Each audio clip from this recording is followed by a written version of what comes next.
Hello students, today I am going to start lesson number 2 in English. Lesson number 1 आपका already complete हो चुका है, जिसके question answers भी मैं आपको दे चुकी हूँ ग्रुप में। बुक सबके लिए कंपलसरी है, नोटबुक में कंप्लीट करना है। Now lesson number 2, the happy Prince. In this story, the author described the miserable condition of the poor and helpless. At the same time, he described the selfish and inhuman behavior of the rich. The author, through the story, conveys his message of love and compassion among the inhumans for poor and needy. One should have faith in good actions because only this has bring peace and happiness. इसमें क्या है? Author describe कर रहा है miserable condition of the poor and helpless. गरीबों की, बेसहारा लोगों की जो दुखद कंडीशन होती है ना, उसको डिस्क्राइब करने की कोशिश की। सेम टाइम पे वो ये भी बताता है कि लोग कितने सेल्फिश होते हैं और इनह्यूमन बिहेवियर होता है। मतलब इनह्यूमैनिटी, मतलब जो इंसानियत नहीं बताते हैं, उनका बिहेवियर कितना हो जाता है। और एटीट्यूड ऑफ द रिच, जो अमीर लोग होते हैं उनका बिहेवियर कितना चेंज होता है, उनमें कितना एटीट्यूड आ जाता है। The author through this story conveys his message also. इस स्टोरी के अकॉर्डिंग ऑथर एक मैसेज भी हमको देना चाहता है कि लव एंड कंपैशंस, जो लव और कंपैशन है वो पुअर और नीडी लोगों के लिए कितना ज़रूरी होता है। जो गरीब लोग होते हैं, ज़रूरतमंद होते हैं, उनको दया की, प्यार की कितनी इंपॉर्टेंस होती है। One should have faith in good actions, हमेशा एक को गुड एक्शंस के लिए इसमें हाईलाइट्स किया गया है। चैरिटी, चैरिटी मतलब दान वगैरह देना, and compassion being an endure peace and happiness. उसमें ये भी बताया गया है शांति और खुशी से कितने अच्छे से आप है ना कंपेशन कर सकते हो, अपनी लाइफ को अच्छे से एंजॉय कर सकते हो। In this story, the statue of Happy Princess stood on the tall column in the city center. It was covered with golden leaves. Two sapphires were frittered in his eyes, and ruby glowed in his short hilt. Listen carefully. ये जो happy princess है, एक बहुत बड़ा toll statue है, जो अपने जैसे चौराहे वगैरह में स्टैचू बनता है ना, ऐसे सिटी के सेंटर पे वैसे बना है, वैसे ही हैप्पी प्रिंस बना हुआ है। It was covered with golden leaves, उसको गोल्डन लीव्स, सोने टाइप की पत्तियां जो होती हैं, उससे ढक दिया गया है। Two sapphires they flitted in his eyes. Sapphires मतलब क्या होता है? एक एलिमेंट होता है, नीलम वगैरह सुना है, वो उसकी आइज में ढका हुआ होता है। Ruby glowed in it soft hilt.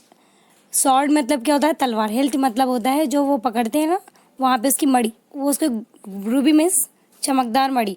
The Prince looked around and view the pathetic plight of the poor. लोगों की वो क्या करता है? गरीबी देखता है। वो स्तंभ जो होता है, जिस स्टैचू चौराहे पे रहता है खड़ा सिटी के सेंटर पे, वो लोगों को देखता है कि कितनी गरीबी है। The little shallow feel over the city one night. Shallow एक बर्ड का नाम होता है, बर्ड होती है। वो बर्ड सिटी के ऊपर से एक नाइट को, एक रात वो उड़ते हुए जा रही थी। His friend had already gone to Egypt. उसके जितने भी दोस्त थे वो सब इजिप्ट जा चुके थे। किसके? शैलो के friends. He stay back for he was in love with most beautiful reads. उनको रीड्स बहुत पसंद है। रीड्स क्या होता है? शुगर केन होता है ना, उसको बहुत पसंद है। तो वो इसी वजह से रुकी हुई थी कि मैं शुगर केन खा के जाऊँगी। His courtship last and through the summer. वो कब मिलते हैं? फिर समर में मिलते हैं डायरेक्ट उसको, इसलिए। There was no reeds when autumn come. Autumn आ जाता है तब उसको कोई रीड्स खाने को नहीं मिलते। All the shallows flu away. जब तक सारी शैलोज, जितनी भी बर्ड्स थी, सब जा चुकी थी। The lonely shallow come and set on the statue. Lonely मतलब अकेले, अकेले वो बर्ड आकर के उस स्टैच्यू के ऊपर बैठ जाती है। He long to spend the night there. वो क्या सोचती है कि आज की रात में इसी स्टैच्यू के ऊपर बैठे बैठे बिता दूंगी। A large drop of water fell over him and he was going to sleep.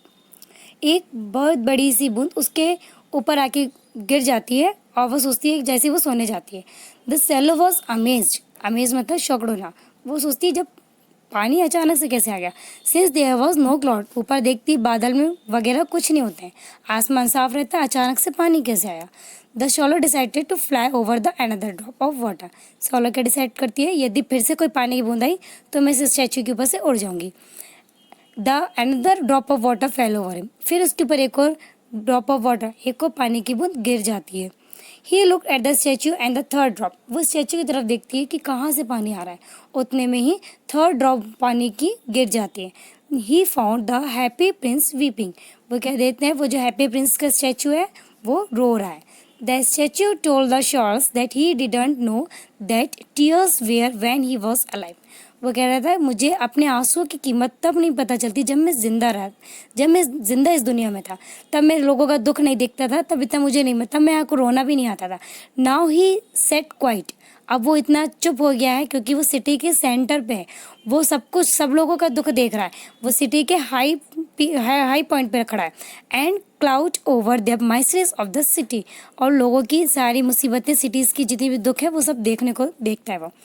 The happy Prince told the shallow about the seamstress, वो उसके बारे में जो भी दुख रहता है वो उसको बताता है कि जो भी दुख है वो मैं तुम्हें बताता हूँ। शी वॉज एम्ब्रॉयडिंग, सीमस्ट्रेस मतलब क्या होता है, वो जो कढ़ाई बुनाई करते हैं ना, टेलर्स की जो वाइफ होती है, दर्जन वगैरह जिसे कहते हैं, वो एक कढ़ाई करती है। शी वॉज एम्ब्रॉयडिंग फ्लावर्स, वो एम्ब्रॉयडिंग फ्लावर्स जिसे कहते हैं ना, फूलों की कढ़ाई, कपड़े में अपन कढ़ाई करते हैं वो करती है। ऑन द सॉटिन गाउन, सॉटिंग कपड़े की जो गाउन होती है उस पर वो बनाती है। Of the queens maid of the honour, queens के लिए मतलब रानियों के लिए वो एक मेड रहती है, वो कपड़े में कढ़ाई करने का काम करती है। हर सन वॉज सफरिंग फ्रॉम फीवर, जो कढ़ाई करती है उसका बेटा बुखार उसको रहता है, सफरिंग फ्रॉम फीवर, फीवर से परेशान था। The happy prince ask the swallow to pick the ruby from his sword hilt and give that to her. तो हैप्पी प्रिंस क्या करता है, वो जो स्टैचू होता है ना, वो शैलो से बोल देता है, जो बर्ड रहती है उससे बोल देता है, तो मेरे रूबी से जो सॉर्ड की हिल्ट है, मतलब सॉर्ड मतलब क्या बताया था मैंने, तलवार, तलवार का जो हैंड वो होता है नॉब जहाँ से पकड़ते हैं तलवार, उसके ऊपर एक मड़ी है, उस मड़ी जो शाइनिंग मड़ी होती है रूबी चमकदार, वो उसको दे दे। किसको? जिसका बेटा परेशान है। वो जो एम्ब्रॉयडरी वर्क करती है, कढ़ाई का काम करती है फ्लावर्स का बनाने का, उस लेडीज़ को देने को कहता है। The swallow flew to the women's house, फिर क्या करते हैं, वो जो बर्ड होता है वो वुमेन्स के घर जाके उड़ के पहुँच जाता है। But the ruby near his streamer he also fanned the boy's forehead, वो उसको दे देता है, उससे वो उसका इलाज करा देती है। और वो क्या करता है, वो जो बॉय बीमार रहता है, उस टेलर की वाइफ का जो बच्चा होता है वो बीमार होता है, वो उसको थोड़ा सा फैन दिखाता है जिसमें कि वो गर्मी से, बुखार से थोड़ा कम हो जाए। Feeling a bit better the boy sank into the deep slump, फिर उसको क्या करता है, थोड़ा सा बॉय अच्छा फील करे इसलिए उसको बुखार में थोड़ा उड़ा के सुला देता है। The swallow good action make him feel warmed and throw his cold, वो सोच रही थी कि अब इसका अभी में ट्रीटमेंट हुआ है, इसको ठंड लग रही होगी, इसकी वजह से उसको उड़ा के सुला दिया, जब तक थोड़ा सा गर्माहट फील नहीं होगी तब तक बुखार नहीं जाएगा। The happy prince ask him to stay there one more night, इसलिए हैप्पी प्रिंस उसे बोल देता है, जो स्टैचू होता है उस सॉर्ड से कह देता है, सॉरी शैलो से, बर्ड से कह देता है कि तुम एक नाइट और रुक जाओ। He told him about stay there one more night, वो एक रात और रुकने को बोलता है। He told the play nights who too cold and right finish to play the director of the theatre, उसको उस मूवी के डायरेक्टर जो थिएटर है उसको उसका एक्शन पूरा कंप्लीट करना है। He was feeling hungry also, एक डायरेक्टर जो मूवी कर रहा है उसको आज ही वो अपना स्टेप जो कहना चाहिए परफॉर्मेंस है पूरी फुलफिल करना है, वो भूखे पेट परफॉर्मेंस फुलफिल कर रहा है, उसके पास इतनी एनर्जी नहीं है कि वो पूरा परफॉर्म कर सके टास्क, फिर भी वो कंटिन्यू लगा है। तो he asked the swallow to pluck one sapphire from his eye, तो वो उस बर्ड से कह देता है तुम एक काम करो, सफ़ायर मैंने मैं क्या बताया था, नीलम होती है ना, जो एक एलिमेंट उसके ढकी होती है आईज से, वो कह देता है, शैलो बर्ड से कह देता है कि वो तुम जाओ मेरी एक आई के ऊपर से वो उठा के उसको दे दो, and give to that play writer, जो कर रहा है ना स्टेज में परफॉर्म, उसको देने को कहते हैं। The shallow did accordingly, shallow क्या करता है, जैसा हैप्पी प्रिंस बोलता है उस अकॉर्डिंग अपनी आँख का एक नीलम उसको दे देता है, वो पत्नी। The play write becomes happy to see the sapphire, जैसे वो परफॉर्मेंस करता है वो डायरेक्टर, वो प्लेमैन, उसको बहुत अच्छा लगता है कि जैसे वो देखता है तो वो खुश हो जाता है। It was enable him to finish the play, उससे उसको बहुत अच्छा फील होता है, और he was able to finish the play, वो अपना प्ले बहुत अच्छे से फिनिश कर लेता है। The swallow return to the happy princess for bid and him goodbye, अब हैप्पी प्रिंसेस से वो बाय कहने के लिए शैलो वापस आता है कि मेरा इस सिटी में काम पूरा हो गया, अब मैं वापस उड़ के जा रही हूँ। The happy prince again requested him to stay for another night, happy prince उससे फिर से वो स्टैचू है ना शैलो बर्ड से रिक्वेस्ट करने लगता है कि तुम प्लीज़ एक नाइट और रुक जाओ। The happy Prince told the shallow about a match girl in a square blow, चौराहे पे वहीं पे एक लड़की मैच बॉक्स मतलब माचिस बनाने का काम कर रही थी, तो वो उसका मैच बॉक्स जो होता है वो गिर जाता है, ए फॉल इन द गटर में, नाली में उसका माचिस जो बनाती है वो गिर जाता है। Her father would punish her if she return home without money, यदि वो मैच बॉक्स को बेच करके यदि वो पैसे लेकर नहीं आती तो उसके पापा उसको पनिशमेंट दे देते। देयरफॉर शी वॉज क्राइंग, इस वजह से वो वहाँ बैठ के किनारे रो रही थी। He asked the shallow to fly to her and give her sapphires from his eye. एक आई का सफ़ायर तो वो ऑलरेडी उसको दे चुका है जो बच्चा बीमार था। दूसरी आई का सफ़ायर उसने किसको देने का डिसाइड किया? वो जो लड़की बैठ के रो रही है जिसके पापा उसको घर जाके पनिशमेंट देंगे थी, वो पैसे लेकर नहीं आई तो। The shallow place his sapphire into the little girl. अब वो शैलो जो होता है बर्ड, वो क्या करता है, जैसा हैप्पी प्रिंस बोलता है उसके अकॉर्डिंग उसकी दूसरी आई से सफ़ायर निकाल के उस लड़की को दे देता है और वो लड़की खुश हो जाती है। Then he flew back to the happy prince who had gone blind. अब वो वापस उसी हैप्पी प्रिंस के स्टैचू पे जाके बैठ जाता है जिस पे वो जो ऑलरेडी हैप्पी प्रिंस ब्लाइंड हो चुका है। The swallow promise to stay with him for ever.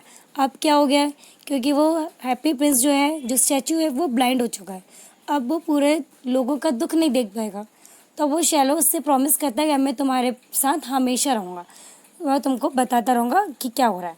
The happy prince ask him to fly over the city and tell him what he Shaw.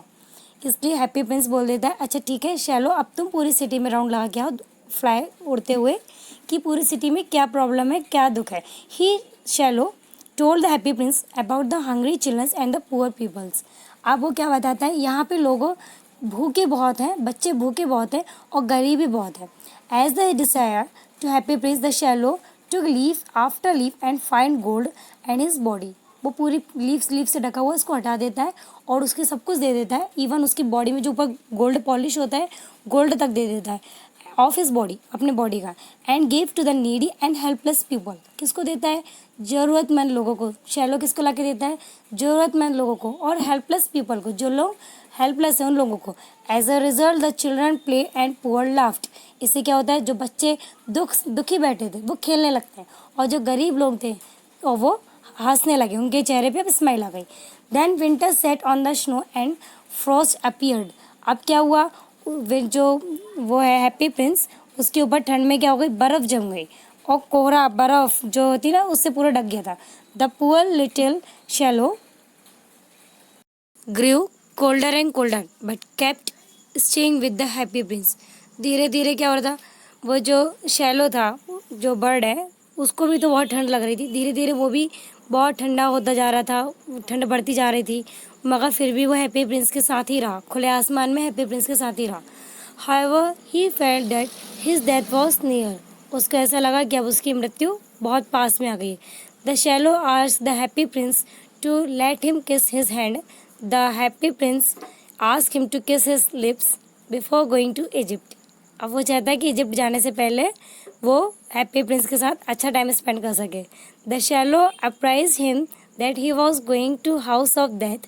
Just then he fell down death. अब उसको ऐसे उसने बोला कि मुझे ऐसा लग रहा है कि मैं मृत्यु के घर जा रही हूँ, मतलब वापस हम लोग वो मरने वाली है। ही फेल डाउन डेथ, इतना बोलते बोलते वो मर जाता है। Then a crack appear inside the statue.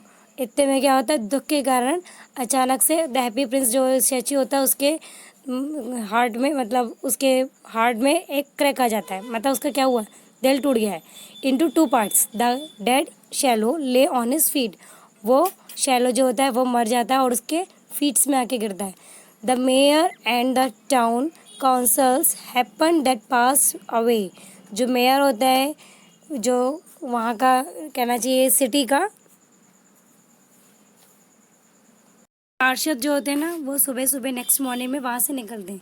They declare that happy princess was no longer beautiful to useful. अब उसको ऐसा दिखता है कि जो हैप्पी प्रिंस का स्टैचू था वो अब ज़्यादा सुंदर नहीं दिखता, अब वो ज़्यादा यूज़फुल भी नहीं रहा, तो इसलिए वो क्या ऑर्डर दे देते हैं कि इसको जला करके डिस्ट्रॉय कर दिया जाए। The broken heart of the happy Prince did not melt of the furnace. सब कुछ तो हैप्पी प्रिंस का जल जाता है, लेकिन जो टूटा हुआ दिल होता है वो फर्नेस में नहीं जलता है। The mayor declare that his own statue should be made of with metal. वो मेयर क्या होता है, जो वहाँ का पार्षद होता है, वो कहता है मेरा मेरा फोर्ट मतलब मेरा स्टैचू बनेगा उस चौराहे पे, उस सिटी के सेंटर पे मैं अपना स्टैचू लगवाऊंगा, वो भी मेटल का। द टाउन काउंसिल्स डिसएग्री, जितने भी टाउन के काउंसिल्स होते हैं वो इस बात से असहमत होते हैं, एग्री नहीं होते हैं। And started quarrelling among the themself, वो आपस में ही लड़ने लगते हैं इस बात को लेकर कि तुम्हारा स्टैचू नहीं बनेगा। The broken lead heart was thrown away the dust heap near the shallow, और वो जो स्टैचू का टूटा हुआ दिल रहता है उसको कहाँ फेंक देते हैं, ले जा करके शैलो के पास, जो वो ऑलरेडी बर्ड मर चुका रहता है। God ask him to his angels to bring him the 2 most precious things in the city, भगवान क्या करते हैं अपने एंजल्स को, दूतों को भेजते हैं, कहते जाओ सिटी से 2 महत्वपूर्ण चीज़ें लेकर के आओ, प्रीशियस थिंग्स लेकर आओ। तो एंजल उनकी बात मानते हुए गॉड की वो धरती पे आते हैं। The little bird and the sing him forever, एक लिटिल बर्ड को ले जाते हैं एंड द स्टैचू, और वो स्टैचू को भी ले जाते हैं हैप्पी प्रिंस के। बर्ड को क्यों ले जाते हैं, जो स्वर्ग का गार्डन होता है, पैराडाइज में स्वर्ग का गार्डन, उसमें हमेशा के लिए वो गाना गाएगा, और जो हैप्पी प्रिंस है वो हमेशा के लिए उस सोने की सिटी में उसकी तारीफ करेगा। Now your chapter is over. Now read this glossary and read this chapter again by yourself. This is your homework.